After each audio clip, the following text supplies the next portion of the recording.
أعوذ بالله من الشيطان الرجيم.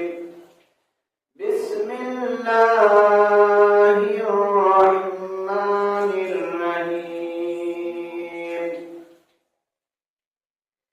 يا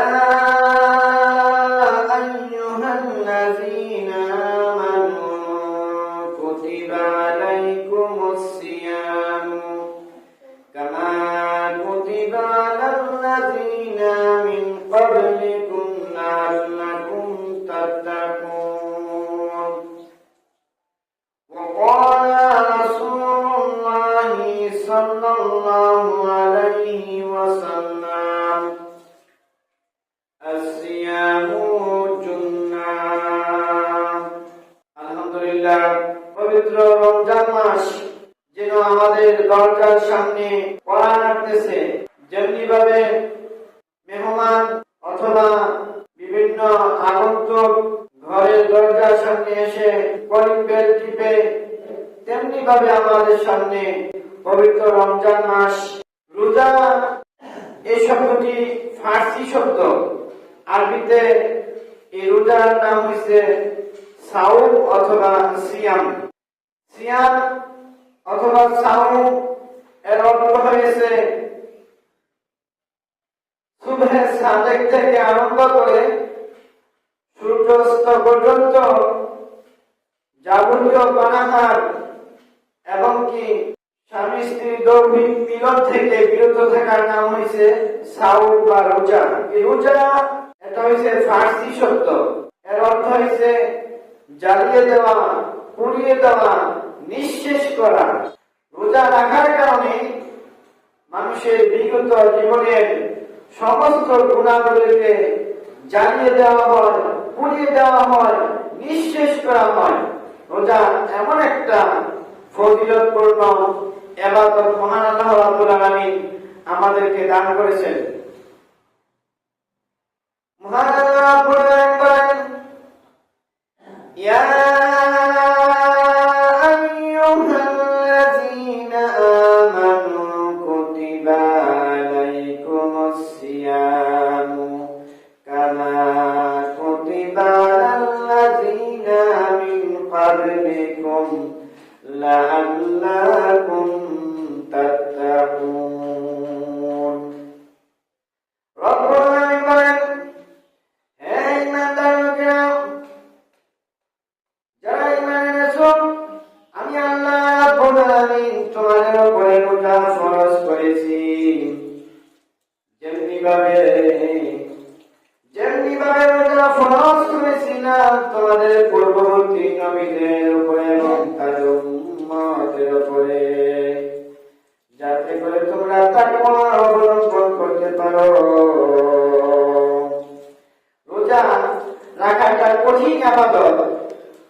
এই কঠিন ইবাদত আমরা যদি মনে করি আল্লাহ রাব্বুল আলামিন আমাদেরকে কেন এই কঠিন ইবাদতটা দিল, এই জন্য আল্লাহ রাব্বুল আলামিন বলেন যে এটা শুধু তোমাদের জন্য কঠিন করা হয়েছে না, শুধু তোমাদেরকে রোজা দেওয়া হয়েছে না। আমি আল্লাহ রাব্বুল আলামিন তোমাদের পূর্বে যত নবী রাসূল পাঠিয়েছি তাদেরকে এবং তাদের উম্মতের উপর আমি রোজা দিয়েছিলাম। অতএব তারা যেহেতু এই রোজাটা পালন করে আমি আল্লাহ রাব্বুল আলামিনের নৈকট্য অর্জন করতে পারছে, অতএব তোমাদেরকেও এই রোজা পালন করা কঠিন হবে না যারা পরিপূর্ণ ঈমানদার। আল্লাহ রাব্বুল আলামিন যেন আমাদেরকে হায়াতের মধ্যে বরকত দেন, যাতে করে আমরা এই সারাটি মাস রোজা রাখার মাধ্যমে, তারাবি করার মাধ্যমে, ইফতার করার মাধ্যমে, সেহরি করার মাধ্যমে মহান আল্লাহ রাব্বুল আলামিনের নৈকট্য অর্জন করতে পারি। রাসূল সাল্লাল্লাহু আলাইহি ওয়াসাল্লাম বলেন, কোন মানুষ যদি সারাটি মাস রোজা রাখে তাহলে মহান আল্লাহ রাব্বুল আলামিন বিগত গুনাহ তার আমলনামা থেকে মুছে দেন।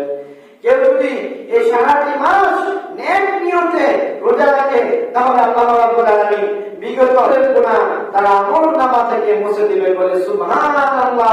রাসূল সাল্লাল্লাহু আলাইহি ওয়াসাল্লাম বলেন, এই রমজান মাসে মহান আল্লাহ রাব্বুল আলামিন রোজা রাখার কারণে অনেক মানুষকে ক্ষমা করে দেন, যে ক্ষমা আল্লাহ রাব্বুল আলামিন অন্য কোনো মাসে ক্ষমা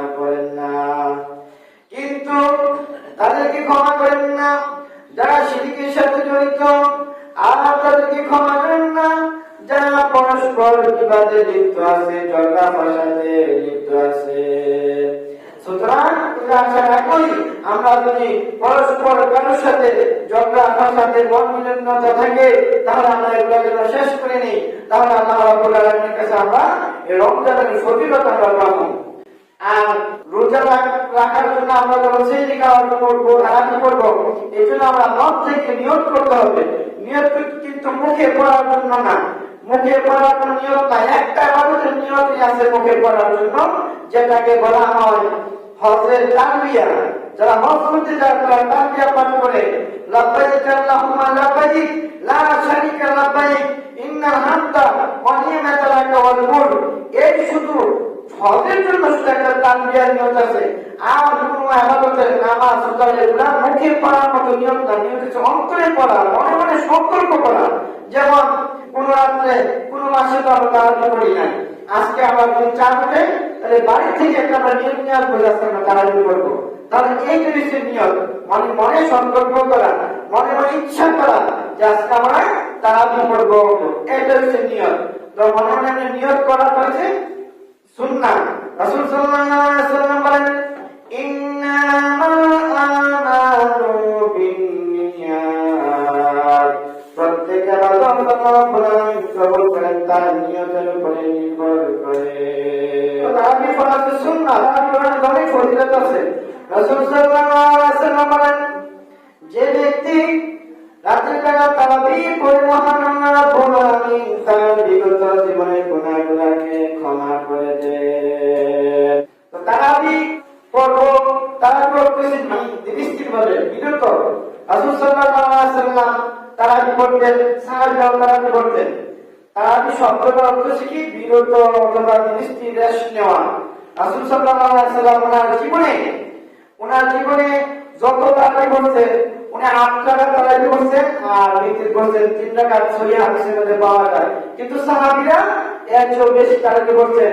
এমন হাদিস পাওয়া যায় 20 টাকা তারাবি করছেন, 36 টাকা তারাবি করছেন, 140 টাকা তারাবি করছেন, আবার কেউ 8 টাকা তারাবি করছেন, 4 টাকা তারাবি করছেন। তারাবি করতেছে রাতের সময়টা নফল নামাজের মাধ্যমে চালিয়ে দেওয়া। আয়েশা সিদ্দিকা রাদিয়াল্লাহু তাআলা বলেন, রাসূল সাল্লাল্লাহু আলাইহি ওয়াসাল্লাম রমজান মাসে এবং রমজান মাসের বাইরে 8 রাকাতের বেশি তারাবি করেন নাই।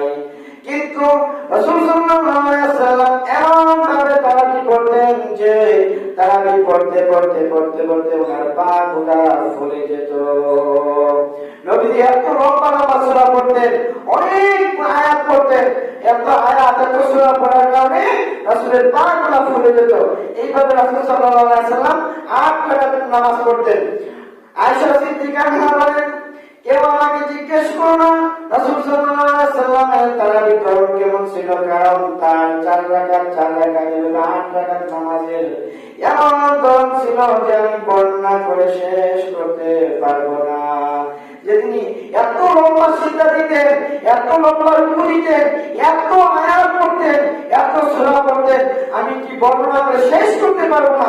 তোমরা আমাকে এই প্রশ্ন করিও না। কিন্তু এতটুকু জানো, যদি 8 টাকা নামাজ পড়তেন, 8 টাকা করে তিনি 4 ঘন্টা 5 ঘন্টা সময় কাটিয়ে দিতেন, তিনি ভিতর করতেন। আসলে থেকে 8 টাকা বেশি তারাবির কোনো প্রমাণ পাওয়া যায় না। কিন্তু সাহাবীরা 8 টাকা পড়ছেন, 12 টাকা পড়ছেন, 20 টাকা পড়ছেন, 36 টাকা পড়ছেন, 140 টাকা তো পড়ছেন।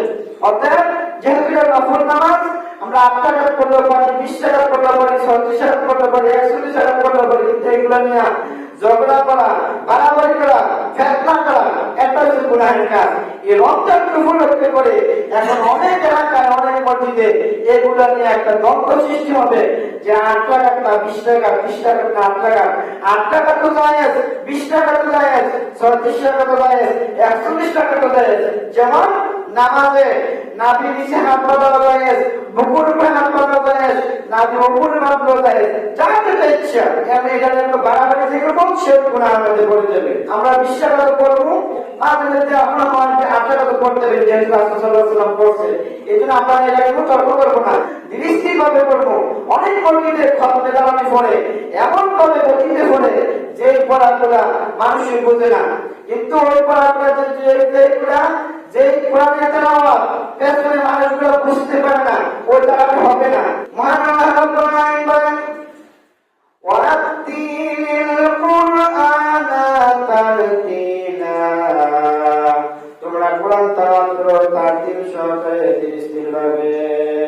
যে মসজিদের মধ্যে খতমে তারাবিকে কেন্দ্র করে এমন ভাবে কোরআন তেলাওয়াত করে যে মুসল্লিরা ওয়ালা কোরআন আর দোয়ার ব্যতীত কোনো কিছু বলতে না, ওই তারাবিটা হবে না, বরং গুনাহ হবে। কারণ মুসল্লিরা কোনো কিছু বলতো না, কে বুঝে? শুধু যারা হামেশা তারাবি তারা কেউ বুঝে না, এটা কোনো তারাবি না। রাসূল সাল্লাল্লাহু আলাইহি ওয়াসাল্লামের স্ত্রী আয়েশা সিদ্দিকা রাদিয়াল্লাহু তাআলা থেকে বলা হলো যে রাসূল সাল্লাল্লাহু আলাইহি ওয়াসাল্লাম নামাজের মধ্যে কেমন ভাবে কোরআন তেলাওয়াত করতেন। আয়েশা সিদ্দিকা রাদিয়াল্লাহু তাআলা বলেন রাসূল সাল্লাল্লাহু আলাইহি ওয়াসাল্লাম নামাজের মধ্যে এমন ভাবে কোরআন তেলাওয়াত করতেন যে প্রতিটি আয়াতে তিনি থেমে থেমে কোরআন তেলাওয়াত করতেন। আলহামদুলিল্লাহি রাব্বিল আলামিন আর রহমানির রহিম মালিকি ইয়াউমিদ্দিন। এইভাবে রাসূল সাল্লাল্লাহু আলাইহি ওয়াসাল্লাম থেমে থেমে কোরআন তেলাওয়াত করতেন।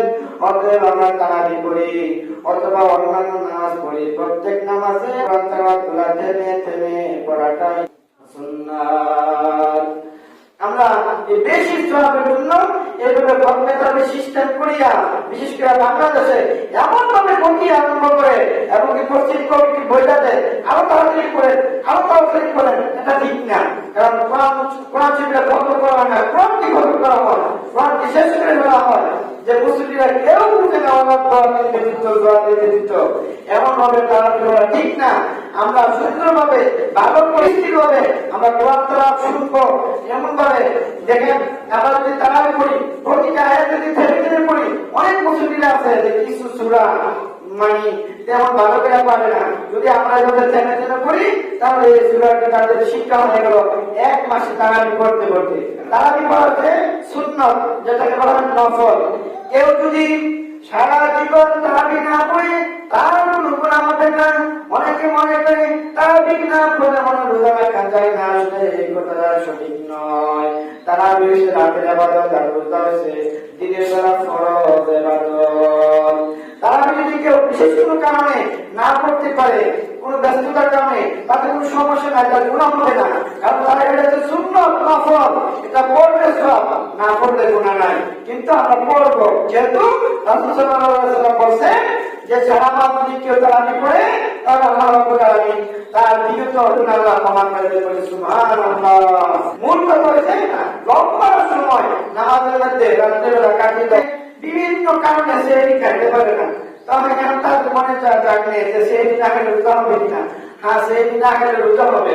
এমন হয় অনেক সময় কি কিছু ব্যস্ততার কারণে সে খাইতে পারছে না, আয় হ্যাঁ কি করবো রোজা রাখতে ঠিক হবে না, সে না খেলে রোজা হবে। কিন্তু সে খাওয়া গেছে সুন্নাত।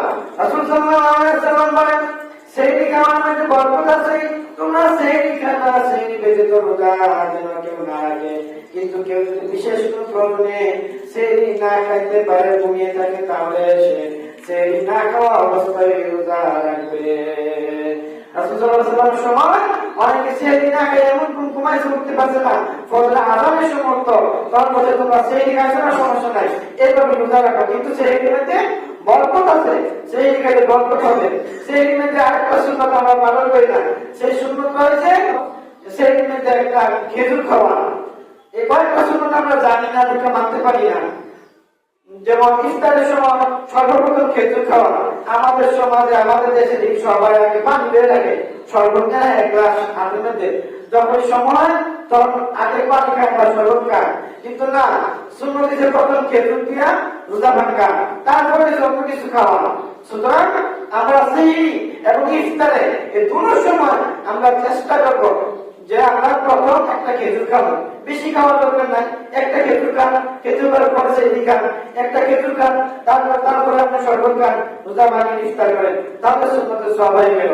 কিন্তু কারোর কাছে যদি খেজুর না থাকে তাহলে যে কোনো জিনিস রোজা ভাঙতে পারেন বা ইফতার সেহরি করতে পারেন, তার কোনো সমস্যা নাই। কিন্তু আর যদি আপনি খেজুর খান তাহলে সুন্নত সওয়াব পাবেন। আর ইফতার করার কিছু নিয়ম আছে, যেমন আমরা কি করি ইফতার করার সময় অনেক এলাকা নাই দেখলে দোয়া বের দেয়, দোয়া বের আসলে ইফতার করার সঠিক পদ্ধতি হিসেবে দেখেন রাসূল সাল্লাল্লাহু আলাইহি ওয়াসাল্লাম কিভাবে শিখাইছে।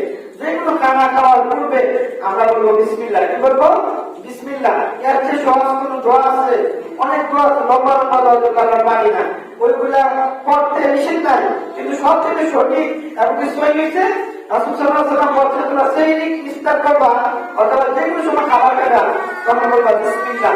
এতটুকু বিসমিল্লাহির রহমানির রহিম না, বিসমিল্লাহ বিসমিল্লাহ বলে খানা আরম্ভ করবা।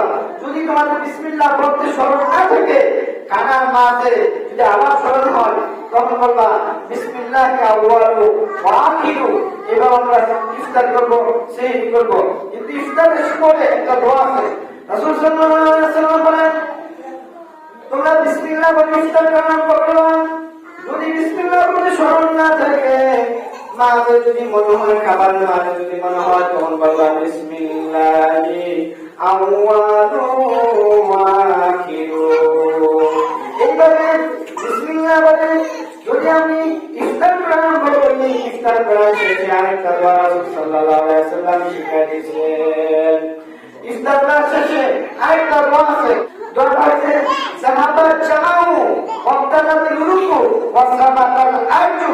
রাসূল সাল্লাল্লাহু আলাইহি ওয়াসাল্লাম বলেন তোমরা এই দোয়াটা যদি পারো করবা, সাহাবাত জামাউ ওয়াক্তালাতিল রুকু ওয়া সাবাতাল আজু। দেখেন অর্থটা খুব সুন্দর, সাহাবাত জামাউ এবং কইছে তৃষ্ণা পূরণিত হলো। এই যে আমরা দেখবেন রোজাতে ফেলে কি যাচ্ছে বেশি বেশি কষ্ট লাগে পানি খাওয়ার জন্য, ওইটা শুকায় থাকে বাচ্চার এত কষ্ট পাওয়া যায় না, বডিটা শুকায় যায়, জিহ্বা শুকায় যায় পানি তৃষ্ণার জন্য। এই জন্য রাসূলুল্লাহ শিখেছেন সাহাবাত জামাউ তৃষ্ণা পূরণিত হলো, শিরা উপশিরার সতেজ হলো, মানে আপনার রক পুরা শিরার শুকি থাকে সতেজ হলো। তারপরে আমরা যে ইফতার করলাম আল্লাহ রাব্বুল আমাদের সওয়াব দিবেন ইনশাআল্লাহ। এইভাবে রাসূল সাল্লাল্লাহু আলাইহি ওয়াসাল্লাম শিখাইছেন। আমরা যদি পারি এইভাবে বলবো, আর যদি না পারি আমরা ইফতারের সময় কি বলবো? বিসমিল্লাহ। ইফতার আরম্ভ করবো, রব খেয়ে খাবো, তারপরে শরবত খান, চা খান, চা ইচ্ছে যেটা খান। তারপরে যদি এই বিসমিল্লাহ বলতে যদি স্মরণ না থাকে তখন বলবো, যদি মাঝখানে এসে মনে হয় আর আমি বিসমিল্লাহ বললাম না তখন বলবো বিসমিল্লাহি আউয়ালু ওয়া আখিরু, শেষ। তারপরে সম্পূর্ণ আবার শেষ, তারপরে বলবো আলহামদুলিল্লাহ। আরেকটা কথা, আমরা ইফতারের আগে সব উজু করে রাখবো। অনেক সময় দেখা যায় ইফতার করে উজু করতে করতে সময় জায়গা নামাজে দাঁড়ায় যায়, এখনো মানুষ উজু করে আগে আমরা ইফতার করে রেডি হবো এবং ইফতারের সামনে বসবো। আরেকটা বিষয়, যেমন আমরা নামাজ ইফতারের টাইম হয়েছে যাতে হওয়ার পরও 4 মিনিট 5 মিনিট আরো পরে ইফতার করি। রাসূল সাল্লাল্লাহু আলাইহি ওয়াসাল্লাম বলেছেন ইহুদিরা নাসারারা লেট করে ইফতার করত আর তাড়াতাড়ি সেহরি খেত।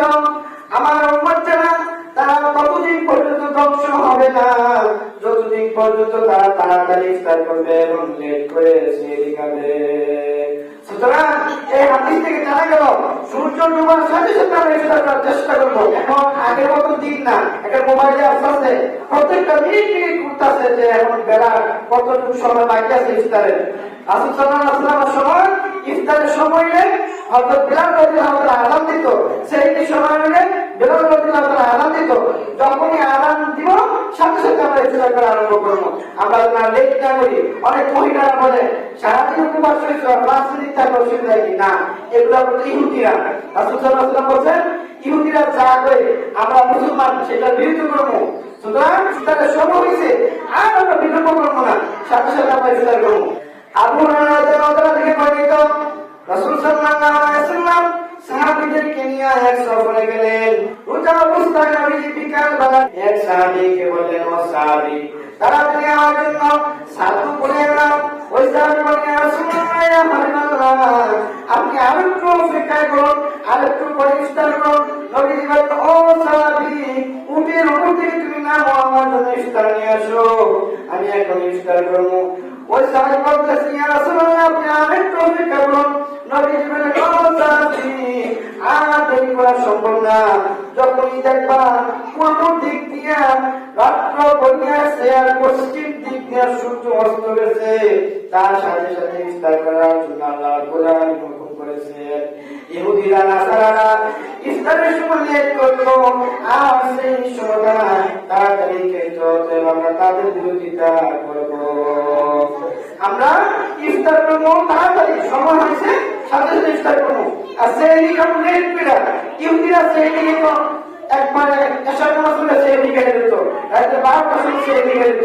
আমরা এমনটা করবো না, আমরা যত লেট করে সেই দিকে যেতে হবে। বরকর ফজর নামাজ আযানের আগ পর্যন্ত আমরা সেই দিকে যেতে পারবো। সেই দিকে খাইতেছে এমন সময় আযান হয়ে গেছে, প্লেটের মধ্যে অল্প ভাত আছে, খাবার আছে, এখন অনেকে না জানার কারণে আর খানা বন্ধ করে দেয়। রাসূল সাল্লাল্লাহু আলাইহি ওয়াসাল্লাম বলেন, তোমার প্লেটের মধ্যে যদি ভাত থাকে, অল্প কিছু ভাত আছে, ওই ভাত তোমরা খেয়ে শেষ করে নাও। কারণ যদি এরকম অবস্থা থাকে, 2 লুকমা 3 লুকমা ভাত আছে, কিন্তু সেই দিন শেষ না, ওই ভাতগুলো আমাদেরকে খেতে হবে, এটা হচ্ছে নিয়ম। আমরা যেন ওই ভাতগুলা অপচয় না করি, নষ্ট না করি।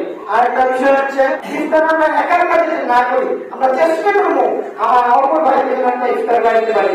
রাসূল সাল্লাল্লাহু আলাইহি ওয়াসাল্লাম বলেন, এক ব্যক্তি সারা দিন রোজা রেখে যে সওয়াব পায়, আর যদি তার কোনো ভাইকে একটা খুরমা দ্বারা, এক গ্লাস পানি দ্বারা ইফতার করায়, আল্লাহ রাব্বুল আলামিন তাকে একদিন রোজা রাখলে যে সওয়াব আল্লাহ রাব্বুল আলামিন তাকে সেই সওয়াব তার আমলনামায় দিয়ে দেন। সুবহানাল্লাহ। সুতরাং আমরা এইভাবে কিভাবে খালি সওয়াব কামাই করা যায়, এইভাবে চেষ্টা করবো। সাহাবীরা একজনের ইফতার আরেকজনের দিত, ওনার ইফতার ওনার দিত, এইভাবে তারা সওয়াব নিয়ে কারাকারি করতো, কার বেশি কে বেশি সওয়াব অর্জন করতে পারে। কিন্তু আমাদের এগুলা করি না। আপনাদের কাছে অনুরোধ থাকবে, আপনারা বাড়িতে ইফতার না করে আপনাদের যা দিয়ে আয়োজন বাড়িতে আছে অল্পটুকু ইফতার নিয়ে মসজিদে আসেন, সবাই একসাথে করি। আপনার ইফতার, ওনার ইফতার, অন্যের ইফতার সবগুলো দিয়ে একটা প্লেট এনে তাহলে অনেকগুলো সওয়াব পাইতেছে। আপনি একা রোজা রাখছেন, আপনি এক প্লেট ইফতার আনার কারণে আরো 10 জন 15 জনের সাথে মিশানোর কারণে আপনি আরো 15 জনের সওয়াব পাইতেছেন। বলে সুবহানাল্লাহ। কেউ যদি ভুলে কোনো কিছু খেয়ে ফেলে, বিউলে ভাত খায় বা যে কোনো কিছু খায়, তাহলে তার রোজা ভাঙে না। আমরা এটা অনেকে মনে করি ভুলে খাইছে রোজাটা ভাঙে গেছে, না, ভুলে কোনো কিছু খাইলে রোজা ভাঙে না। রাসূল সাল্লাল্লাহু আলাইহি ওয়াসাল্লাম বলেন, কেউ যদি ভুলে কোনো কিছু খেয়ে ফেলে তাহলে তার রোজা ভাঙে না, কারণ আল্লাহ রাব্বুল আলামিন নিজে তাকে খাবার খাওয়াইছে। সুবহানাল্লাহ। কত বড় ঘটনা! আপনি যদি ভুলে কিছু খান, এটা আপনি নিজে খাইছেন না, আল্লাহ আপনাকে খাওয়াইছে। সুতরাং এই হাদিস থেকে জানলাম ভুলে কোনো কিছু খাইলে রোজা ভাঙে না। আরেকটা বিষয়, কেউ যদি দিনের বেলা ঘুমায় অথবা সেহরি খাওয়ার পরে ঘুমায়, কারণ সর্বোচ্চ সময়, তাহলে রোজা ভাঙে না। এটা আমরা জানতে হবে। আরেকটা মাসালা, অনেকে বমি করে, বমি যদি কেউ ইচ্ছাকৃত হবে মুখের ভিতরে আঙ্গুল প্রবেশ করিয়া বমি করে, তাহলে রোজা ভাঙবে। আর যদি কেউ অনিচ্ছাকৃত ভাবে বমি হয়, তাহলে বমি করলে রোজা ভাঙে না। মা বোনরা বলে থাকে যে রোজা মানতে বেশি বেশি গোসল করতে নাই, নখ রাখতে নাই, দাঁত মাজতে নাই, সবগুলা ক্ষমতা। রোজা মানতে গোসল করলে সমস্যা হয় না, দাঁত মাজতে সমস্যা হয় না, সুরমা ব্যবহার করলে সমস্যা হয় না, এগুলা করা যায়, সমস্যা নাই। রাসূল সাল্লাল্লাহু আলাইহি ওয়াসাল্লাম গরমকালে যখন রোজা রাখতেন এবং যখন উমর রাদিয়াল্লাহু তাআলা গরমকালে রোজা রাখার সময় গামছা পানি মেরে ভিজিয়ে ওই গামছা মাথার মধ্যে দিয়ে রাখতেন এবং শরীরের মধ্যে দিয়ে রাখতেন, যাতে করে তাদের রোজার কষ্টটা দূরীভূত হয়ে যায়। তবে রোজার মধ্যে বেশি বেশি গোসল করলে কোনো সমস্যা হয় না। কেউ যদি বিশেষ কোনো কারণে পানা না পেলে কোনো কিছু খাবার খায় আর রোজা ভাঙে, তাহলে একটা রোজার জন্য একটা রোজা রমজান মাসের পরে আদায় করতে হবে কাজা। আর যদি কেউ রোজার মাসে স্ত্রীর সাথে সহবাস করে একটা রোজা ভাঙে, তাহলে সে 60টা রোজা রাখতে হবে।